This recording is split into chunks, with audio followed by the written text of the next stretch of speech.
Rob, what would be your approach for adding additional carbs for folks who do higher intensity training like Brazilian Jiu Jitsu or Muay Thai while doing low-carb keto? I've talked to Tyler and Louise, founders of Ketogains, a lot about this, because this is a lot of the stuff that I've tinkered with my own work. And what they tend to do, and I've seen great results with this, if an individual is still losing weight, doing a targeted ketogenic approach where you do anywhere from like 5 to 50 grams of carbohydrate immediately before the training session. So you're otherwise eating your keto or low carb approach.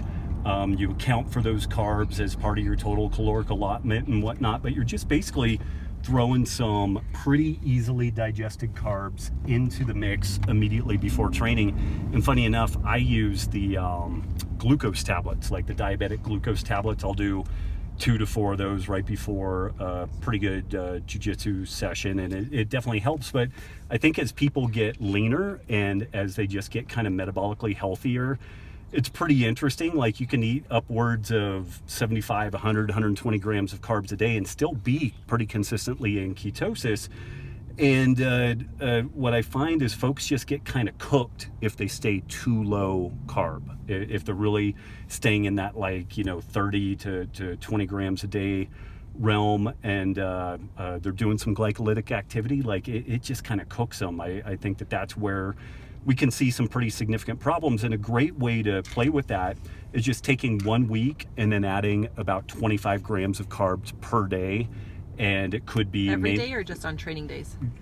Either way. And I don't have a right answer to that. I'm blanking on the guy's name. He's a black belt in Brazilian Jiu Jitsu, type 1 diabetic, has eaten ketotic, basically Bernstein style, type 1 grit style ketosis for a long time, but he competes at a high level in Brazilian Jiu Jitsu. And although type 1 diabetic, he definitely manages his blood glucose better eating that kind of lower carb side of things. He eats about 100 grams of carbs a day, and he does it every day because he's doing some strength work a couple of days a week. He's doing some jiu-jitsu more days than not. And so even on his off days, he finds that his blood sugar is still very good. And I don't know exactly what sources he's using.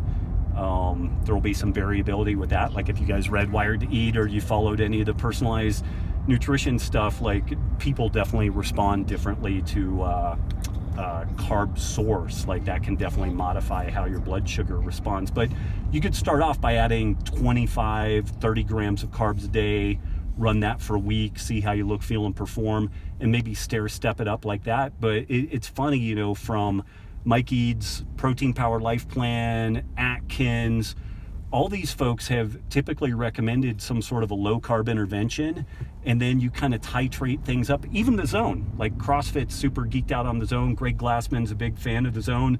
For the vast majority of people, the top end amount of carbs that they think that you would need ends up being about 150, 160 grams of carbs a day. So, that seems to maybe be kind of an upper bound for folks that are maybe not super carb tolerant, but they're still doing some glycolytic activity. But there's a couple of different ways that you can go after that. Again, I guess kind of to recap, if you're still leaning out, still losing weight, maybe focusing specifically on a targeted ketogenic approach, and again, keeping track of the total caloric load and the total carbohydrates by sticking more of those carbs immediately pre-workout.